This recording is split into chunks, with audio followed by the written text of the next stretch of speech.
Hello everyone, আসসালামু আলাইকুম, welcome back to my channel. আজকে আমি আপনার লগে শেয়ার করলাম লাইফ ইন দ্য ইউকে কোয়েশ্চেনের 3 নম্বর ভিডিও। আগের 2 ভিডিওর লিঙ্ক আমি ডিসক্রিপশনত লিখে দিব, আপনারা দেখি লাইবা। একা 3 নম্বরটা স্টার্ট করিলাই। What is the capital city of northern island? Northern আইল্যান্ডের রাজধানী কোথায়? সঠিক উত্তর হলো Belfast. What name is given to the day when people play jokes on each other until midday? মধ্যাহ্ন পর্যন্ত লোকেরা একে অপরের সাথে রসিকতা করে যে দিন, এই দিনকে কি বলা হয়? সঠিক উত্তর হলো এপ্রিলস ফুল ডে।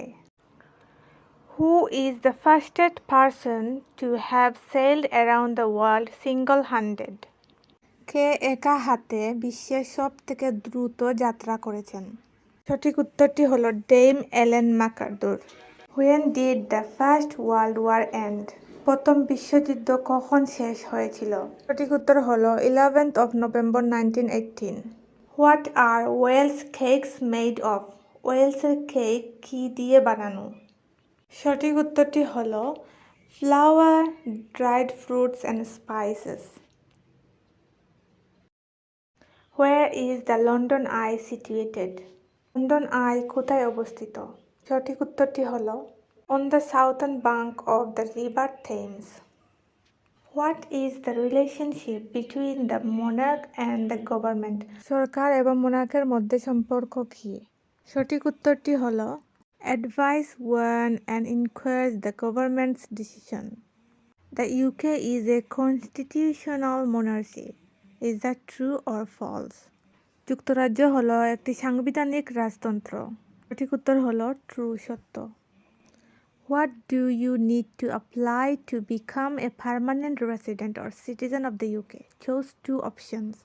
ইংল্যান্ডে স্থায়ীভাবে বসবাসের আবেদনের জন্য তোমার কি কি প্রয়োজন? এখনো 2টি অপশন চুজ করুন। সঠিক উত্তরগুলো হলো to be able to speak and read English, a good understanding of life in the UK. Which British scientist was awarded a Nobel Prize for discovering the structure of the DNA molecule? কোন British বিজ্ঞানীকে DNA অণুর গঠন আবিষ্কারের জন্য Nobel পুরস্কারে ভূষিত করা হয়েছিল? সঠিক উত্তরটি হলো Francis Crick. Who established the church of England? কে ইংল্যান্ডের চার্চ প্রতিষ্ঠা করেছিলেন? সঠিক উত্তরটি হলো Henry. When does Lent take place? কখন লেন্ট সঞ্চালিত হয়? সঠিক উত্তরটি হলো 40 days before Easter. Which of the following national galleries is not located in London? নিম্নলিখিত গ্যালারিগুলোর মধ্যে কোনটি লন্ডনে অবস্থিত নয়? সঠিক উত্তরটি হলো the national museum. How much can you be fined if you watch TV but do not have a TV license? TV licence না করে যদি টিভি দেখা হয় তাহলে কতটুকু ফাইন হতে পারে? সঠিক উত্তর হলো up to £1,000. How old is the clock at the Houses of Parliament in London, also known as Big Ben? লন্ডনের হাউসেস অফ পার্লামেন্টে যে ঘড়ি যা বিগ বেন নামে পরিচিত তার বয়স কত? সঠিক উত্তরটি হলো 150 years old.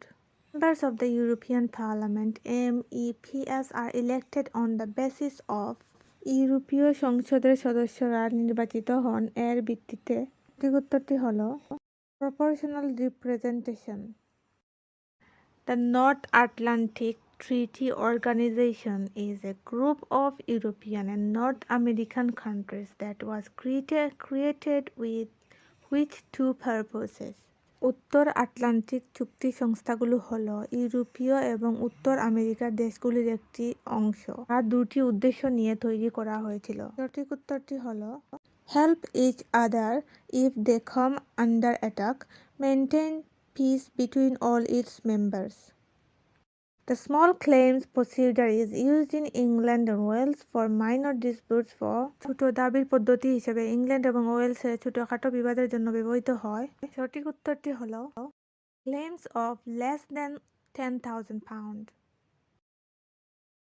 What name is given to the period in the 18th century when new ideas about politics, philosophy and science were developed? 18 শতকের সেই সময়কে কি নাম দেওয়া হয়েছিল যখন রাজনীতি, দর্শন এবং বিজ্ঞান সম্পর্কে নতুন ধারণা গড়ে উঠেছিল? সঠিক উত্তরটি হলো the enlightenment. What is the meaning of Magna Carta? Magna Carta মানে কি? সঠিক উত্তরটি হলো the great charter. When did the Wars of the Roses end? কখন গোলাপের যুদ্ধ শেষ হয়েছিল? সঠিক উত্তরটি হলো 1485. Which of the following is the responsibility of the Chancellor of the Exchequer? নিচের কোনটি চ্যান্সেলর এবং রাজকোষের দায়িত্ব? উত্তরটি হলো economy. In which British university did Isaac Newton study? কোন ব্রিটিশ বিশ্ববিদ্যালয়ে আইজাক নিউটন পড়াশোনা করেছেন? সঠিক উত্তরটি হলো university of Cambridge. Who invaded England after the romance? কারা রোমানদের পরে ইংল্যান্ড আক্রমণ করেছিল? সঠিক উত্তরটি হলো দ্য অ্যাংলো সাক্সনস।